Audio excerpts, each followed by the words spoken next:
मैं इस बात को मानता हूं कि जिस इंसान के अंदर पेशेंस होगा, धैर्य होगा, वो हर कठिनाई जीत सकता है, जिंदगी में हर मुसीबत से बाहर निकल सकता है। लेकिन कभी कभी ऐसा वक्त आता है कि धैर्य जो है वो जवाब देने लगता है कि कितना धैर्य रखूं और मैं ही क्यों रखूं।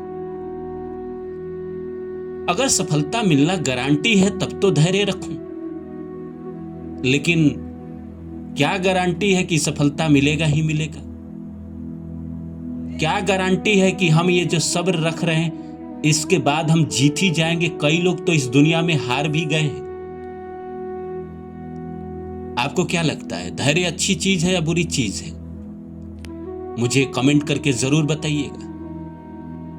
मेरे हिसाब से तो धैर्य अच्छी चीज है, लेकिन कभी कभी तकलीफ भी देती है।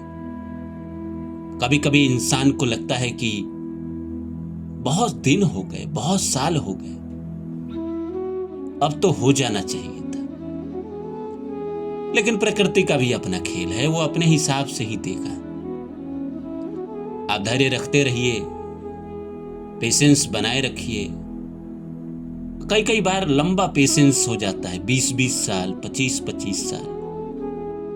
जैसे एक अभिनेता का मुझे बात याद है, वो अपने स्ट्रगल के दिनों में था या अभी भी कुछ सफलता मिलने के बाद अभी एक इंटरव्यू में वो बैठा था, तो लोगों ने उसके ऊपर बहुत सवाल उठाए थे और वो जीवन में बहुत असफल रहा है, अभी भी बहुत ज्यादा कोई सफल नहीं रहा है। तो उससे पूछा तो उसने यही जवाब दिया कि सोना कब तक तपता रहेगा? अगर वो सोना तपता ही रहे तो उसको पहनेगा कौन? उसका मोल क्या है? कुंदन कब बनेगा? जीवन भर अगर सोना तपता ही रहे, जीवन भर इंसान अगर सब्र ही करता रहे, तो उसके धैर्य का परिणाम क्या है? धैर्य का मतलब तो ये होना चाहिए ना कि जिंदगी में मैंने धैर्य किया और मुझे सफलता मिल गया। लेकिन इसकी कोई गारंटी भी नहीं है। इस दुनिया में किसी चीज की कोई गारंटी तो नहीं है, लेकिन ऐसा एक पैटर्न है जो दुनिया में चला आ रहा है कि हाँ, जिसके अंदर पेशेंस है, सब्र है, मेहनत करने की कला है, वो जीत जाएगा, अंत में जीत जाता है, क्योंकि इससे पहले लोग जीते हैं। लेकिन ये सब एक तरफ है और नसीब तो एक तरफ है ही। लेकिन वही पेशेंस जो है ना, वो आपका नसीब को सपोर्ट करता है, या नसीब जो है पेशेंस को सपोर्ट करता है। जैसे मान के चलिए आपके किस्मत में कुछ होना है, और मान लीजिए आपको 2030 में कोई चीज मिलनी है। अब ये तो बहुत बड़ा समय है ना, 500 दिन, 5 साल जीवन के आपको इंतजार करना है। 500 जो दिन होते हैं वो काटना मुश्किल हो जाता है, और यहां तो 1500 से ज्यादा दिन हो गए, 1800-1900 के करीब दिन हो गए। ये 1800-1900 दिन कटेंगे कैसे? इसीलिए लोग कहता है सब्र रखो। ये जो काटने की कला जानता है जिंदगी में, वो उस सफलता तक पहुंच जाता है। मैं बहुत प्रचलित कहानी सुनाता हूं एक राजा का, जो इसका एक बार ऐसा हुआ कि एक राजा के पास एक गुरु आए। तो राजा को उस गुरु ने कहा कि मैं तुम्हें एक चीज देता हूं, तुम अपने जीवन के जब सबसे बुरे वक्त में हो ना, जब तुम्हारे पास कुछ भी नहीं बचेगा, सब कुछ तुम्हारा खत्म हो जाएगा, तो इस पोटली को खोलना और इसको पढ़ना, इसमें मैंने तुम्हारे लिए कुछ चीज रखा है। राजा को लगा कि क्या गुरुजी बकवास बात कर रहे हैं, क्या मेरे जीवन का सबसे बुरा दिन? अभी तो मैं मस्त राजा हूं, प्रजा मेरी हजूरी करती है, राज्य है मेरे पास, शक्ति है, सेना है, पटरानियां है। लेकिन गुरु की बात थी तो राजा ने मान लिया और उसको संभाल के रख लिया कहीं पे। कुछ दिन बीते कि किसी राज्य के राजा ने इस राज्य के राज्य पर आक्रमण कर दिया और ये राजा अपना राज्य हार गया। इसके मंत्री और कुछ सेना ने राजा को कहा कि राजा, आपको यहाँ से भागना पड़ेगा, नहीं तो दूसरा कोई उपाय नहीं है, नहीं तो वो लोग आपको मार देंगे। राजा बोला, नहीं, मैं लड़ेंगे, जनता को, सेना को छोड़ के भागना कायरता है। लेकिन मंत्री और बाकी सेना राजा को जबरदस्ती वहां से लेकर चले गए और रानी जो भी थी, राजा के परिवार के कुछ लोग को लेकर राज्य छोड़कर किसी जंगल में जाकर रहने लगे। राजा वो युद्ध हार गया।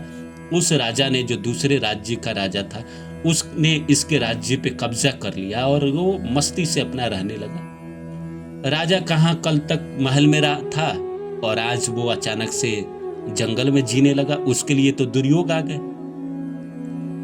कल तक उसके राजयोग चल रहे थे, आज अचानक ऐसी जिंदगी जीनी पड़ेगी तो दुर्योग ही मानिए ना, बुरा ही समय मानिए ना, उसके अच्छे समय तो थोड़ी है। तो जंगल में किसी तरह व्यवस्था किया गया राजा को रहने का, रानी को रहने का। लकड़ी उकड़ी काट के घर बनाया गया, इतना योग्य बनाया गया कि राजा भले राज्य महल की तरह नहीं, लेकिन राजा अपने तरीके से रह सके। कुछ सेना भी थी, कुछ लोग भी थे। साधन जुटाए गए, रहने के, खाने के, पानी के, कपड़े के, सबके साधन जुटाए गए धीरे धीरे। और राजा ने फिर से अपना थोड़ा सा जीवन जीना शुरू किया। जब सब सेटल हो गया तो राजा ने एक दिन सोचा कि मैंने कोई जरूर पाप किया होगा, तभी तो ये दिन मेरे जिंदगी में आए हैं। कितने राजा हैं, सबके तो नहीं आते। मेरे राज्य में ऐसा क्यों हुआ, मेरे साथ ही ऐसा क्यों हुआ? भगवान ने मेरा कितना तकदीर बुरा लिखा है। अभी भी वो राजा की तरह ही जी रहा है। जंगल में है, प्रजा है, कुछ रानी है, पटरानी है, राजा का परिवार है, सेना है। अभी भी कुछ लोग उसको सलाम ही कर रहे हैं। अभी वो राजा ही की तरह रह रहा है, लेकिन वो भी सोच रहा है कि भगवान ने मेरी तकदीर पूरी लिखी है। तो उसको एक दिन अचानक याद आया कि गुरु ने कुछ दिया था, उसको देखते हैं क्या है, कुछ काम का चीज होगा तो देखते हैं। राजा बैठा और उस पोटली को खोजा गया। पोटली राजा के पास ही था, वो लेकर आए थे। तो उसको राजा ने खोला और उसमें एक कागज था, कागज पे कुछ लिखा हुआ था। राजा ने वो पढ़ा, उस पे लिखा हुआ था, ये वक्त भी गुजर जाएगा राजा। राजा समझ गया, हमारे जिंदगी में बुरा समय भी गुजर जाता है, अच्छा समय भी गुजर जाता है, लेकिन गुजरता उसी का अच्छे से है जो धैर्य जानता है। उस राजा ने फिर वो धीरे धीरे अपने सेना जुटाए, प्रजा को जोड़ा, दूसरे राज्य को अपने साथ जोड़ा और वापस चढ़ाई की। फिर से वो जीत गया और अपने राज्य को पा गया। लेकिन जो ये राज्य से निकला, जंगल में रहा कई सालों तक, 4-5 साल तक रहा होगा, जंगल का जीवन, अभाव में जीना, तो वो बुरा समय उसके जीवन में भी था। तब तो राजा ने सब्र रखा ना, उसको पता था कि ये समय रुकने वाला नहीं है, आज नहीं तो कल ये समय बीत जाएगा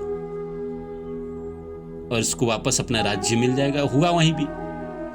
तो हम सब भी जो जीवन में हमें सफलता मिलने वाला होता है, जैसे मान लीजिए उम्र के 35 साल में मिलेगा और अभी 30 साल उम्र है, तो 5 साल थोड़ा काटना मुश्किल हो जाता है, लेकिन जो काट पाता है वही जिंदगी में जीत जाता है।